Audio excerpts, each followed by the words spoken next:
Aqui é o Beto. Léo. Marco. Bom, hoje a gente vai começar uma série de vídeos um pouco polêmicos. A gente vai falar as diferenças que a Igreja Católica tem com a maçonaria, né?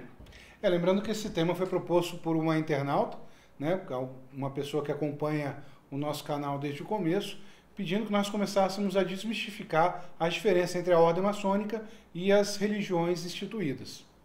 Bom, o primeiro documento da Igreja Católica foi escrito por Clemente XII, que foi a encíclica Iminente, em 24 de abril de 1738. Então foi o primeiro documento onde ele dizia que os maçons seriam excomungados da Igreja Católica, né? A gente tem que prestar atenção no pano de fundo da história que acontecia naquele momento. A maçonaria é fundada oficialmente com a União das Lojas da Inglaterra, fundando a Grande Loja Unida da Inglaterra em 1717, em fevereiro de 1717. E predominantemente os primeiros fundadores dessa nova Grande Loja eram protestantes. A Inglaterra vivia um momento de reafirmação dos seus princípios protestantes. Então, o organizador das primeiras leis da maçonaria, Anderson, né, James Anderson, ele era protestante, né, ele era pastor protestante.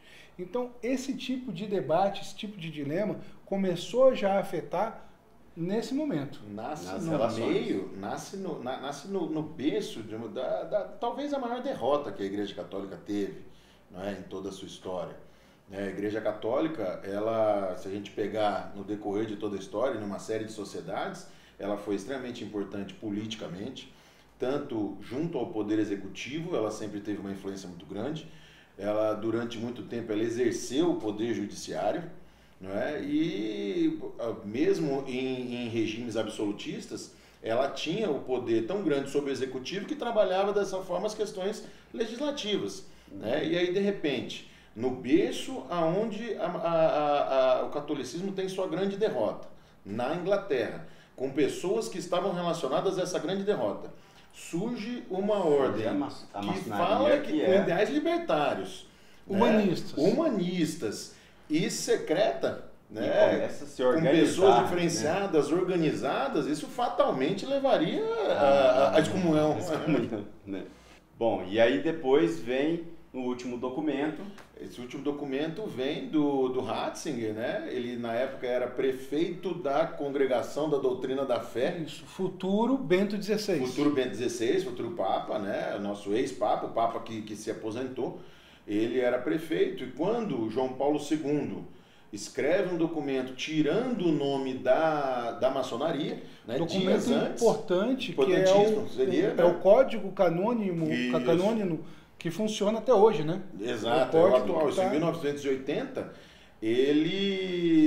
o Joseph Ratzinger, alguns dias antes dessa publicação, ele vai e explica o seguinte, que na verdade o nome da maçonaria teria saído do documento do Papa João Paulo II, não pelo fato de que a maçonaria passaria a ser bem vista. Recebeu o perdão.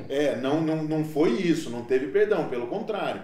O que existia é o seguinte, além da maçonaria, teriam outras também. Então a maçonaria continua. Ele quis abrir o leque, mais instituições. O que aí, uma opinião muito pessoal minha, sabe? Naqueles idos antigos de Clemente e tudo mais, existia um clima para isso daí acontecer. Né? Nesse clima de 1980, com um Papa tão aberto como era João Paulo II e tudo mais, de repente o Ratzinger manter isso daí é só porque o Ratzinger é o Ratzinger mesmo, né? É só aquele jeitão dele mesmo, né? Na verdade, isso tudo é complementado, o último documento é um ano após a publicação do cânon, né? Do Código Canônico, motivado principalmente pelo espírito libertário de muitos maçons passarem a se declarar. A gente sabe que na história da humanidade, arraigado ainda mais no Brasil, nós tivemos diversos sacerdotes católicos que foram maçons. Principalmente aqui no Brasil, sim. Nós tivemos um regente geral que era frei e era maçom. Então, esse tipo de ideia libertária incomodou muito quem era o braço mais forte da igreja, que é a congregação da Santa Fé, né? E o Ratzinger sempre teve um posicionamento um pouco mais intransigente. Muita gente fala, o Ratzinger né, o Bento XVI ele é radical. Não, eu não vejo ele como uma pessoa radical. Eu vejo ele com um cara de pouco diálogo. E ele defende as posições dele em cima de questões legais.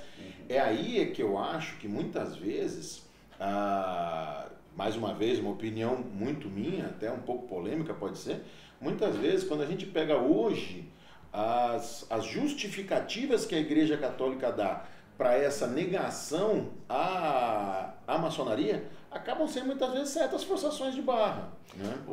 Ainda hoje eu vim assistindo um vídeo, vindo aqui para Dom, em que era uma entrevista com um bispo, e aí ele dizendo que a maçonaria ela é diferente em cada lugar do mundo, e ela é muito diferente nas demais regiões do Brasil. E aí ele dizendo assim, que se um fiel chegar a ele e perguntar se ele deve ser maçom, ele vai dizer que não. Mas se um maçom for buscá-lo, ele diz que ele não vai criar guerras.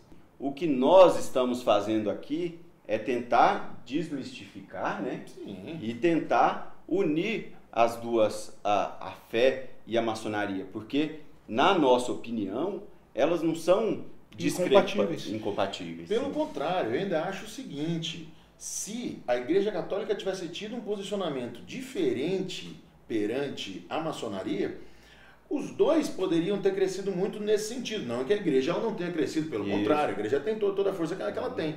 Mas se a gente pegar alguns ritos da própria maçonaria, até como é o escocês, você percebe que ele tem uma influência muito grande de questões bíblicas, realmente, tudo bem, muito relacionado ao Antigo Testamento. Mas as questões bíblicas são muito fortes ali dentro. Então, se não tivesse tido esse embate, eu acho que a maçonaria teria crescido muito, como uma forma de ferramentas de se executar o que está no livro da lei, e essa briga não teria feito muitas pessoas se perderem, inclusive, vidas. Mas permita pontuar duas situações. A primeira, a maçonaria sempre esteve aberta ao diálogo. Sim. Por várias vezes interpelou, e inclusive agora com o Papa Francisco, foi interpelado sobre a participação da maçonaria na sociedade católica, né? E essa resposta é sempre a mesma. Há incompatibilidade na fé. Nos próximos vídeos nós vamos estar tratando de 15 pontos, né? Daqui a pouco a gente vai até anunciar isso, mas de 15 pontos que realmente são incompatíveis. E se a gente for pegar a doutrina católica, a doutrina de fé, eu até entendo por que eles continuam achando incompatíveis. Nesses 15 pontos a gente vai tentar esmiuçar e mostrar qual é a diferença do postulado maçônico para a Igreja Católica. Infelizmente, a Igreja Católica tem essa postura intransigente há muitos anos, né? Desde o seu princípio. O que mais me surpreende é que quando Cristo passou pela Terra, quando ele fez a sua pregação, durante os 3 anos que ele pregou para os homens, ele nunca falou que a Igreja Católica existiria, ele nunca falou que a Igreja Batista existiria, ele nunca falou que a Adventista do Sétimo Dia existiria. A única coisa que eu lembro dele falar perfeitamente é: eu sou o caminho, a verdade e a vida. Ninguém chega ao Pai sem ser por mim. Então, essa propriedade que a Igreja secularmente tomou desde Constantino, né, desde a fundação, desde a sua célula inicial, sobre os princípios cristãos, achando que só ela pode legislar em nome de Jesus Cristo, é que se torna incompatível muitas vezes o diálogo. Ou seja, é a intransigência, não a radicalidade. Né? Então, vamos ficando por aí, vamos vir agora com vários vídeos destrinchando esses 15 pontos que o Marco citou, e serão vídeos muito interessantes. Beleza? Valeu, galera, um abraço. Valeu, pessoal, grande abraço, se inscrevam no nosso canal. Até mais.